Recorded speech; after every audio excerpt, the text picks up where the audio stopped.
नमस्कार। बिहार के हमारे सभी शिक्षिका एवं शिक्षक वृंद हमारी बातों को बहुत ही ध्यान से सुनिए। आप सभी की इच्छा थी कि आपके स्थानांतरण आपके जिले में और आपके प्रखंड और आपके पंचायत के बगल में हो।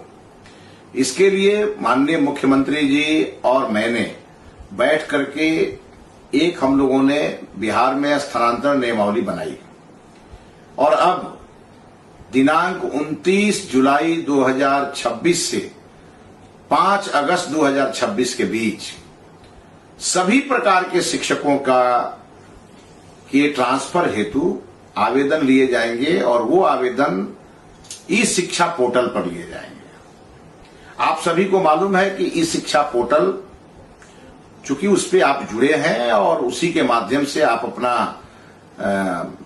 आपकी हाजिरी भी बनती है और उसी के माध्यम से आपका सब काम चलता है। तो विभाग ने एक बहुत ही पारदर्शी व्यवस्था आपके लिए लागू की है।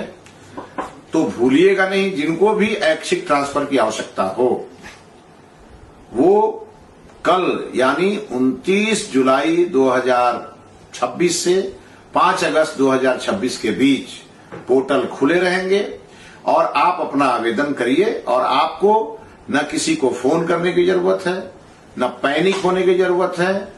आप सबका ट्रांसफर उसी एक सप्ताह के आवेदन के आधार पर किए जाएंगे। ध्यान रखिएगा, पहले के सारे आवेदन निष्प्रभावी माने जाएंगे। अब आपको नया आवेदन करना होगा।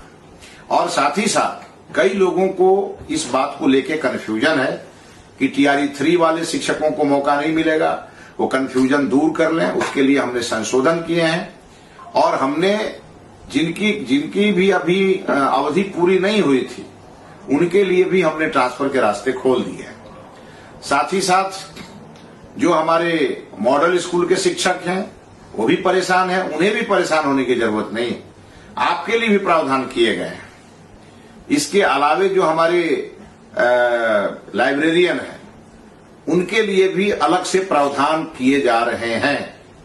बहुत शीघ्र ही, अति शीघ्र ही आपके लिए भी स्थानांतरण के रास्ते खोल दिए जाएंगे। इसीलिए किसी भी प्रकार के शिक्षक इस बात को लेकर परेशान न हो। आपका स्थानांतरण नीति के आधार पर किया जाएगा। अब ये और बात है कि कई जिलों में बहुत सारे शिक्षक असमानताओं के कारण हम बहुत परेशानी में इस विभाग को लेकर के आगे बढ़ रहे हैं। इसीलिए रेशनलाइजेशन आवश्यक है। विभाग ने उसके लिए भी शेड्यूल जारी किया है, उसमें सहयोग करना है और जो नियम बन गए हैं वो नियम उसी नियम के आधार पे आपके ट्रांसफर होंगे। मुझे एक बात और ऐड करनी है। इस ट्रांसफर पॉलिसी के क्रम में और इस ट्रांसफर अवधि के क्रम में कहीं से भी मुझे कोई सूचना यदि मिली कि किसी शिक्षक ने किसी शिक्षा विभाग के पदाधिकारी या कर्मचारी को कोई रिश्वत दिया तो रिश्वत लेने वाला भी और रिश्वत देने वाला भी दोनों दंडित होंगे।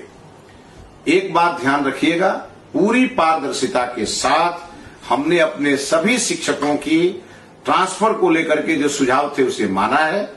हम आपके लिए लगातार काम कर रहे हैं। धैर्य बना करके रखें और भी आपके जो समस्याएं होंगे उसका भी समय समय पर हम निष्पादन करेंगे। लेकिन ध्यान रहे, आपका मन केवल विद्यालय में रहे और हमारे छात्रों के उन्नति प्रगति में रहे, क्वालिटी एजुकेशन में रहे। बहुत बहुत धन्यवाद।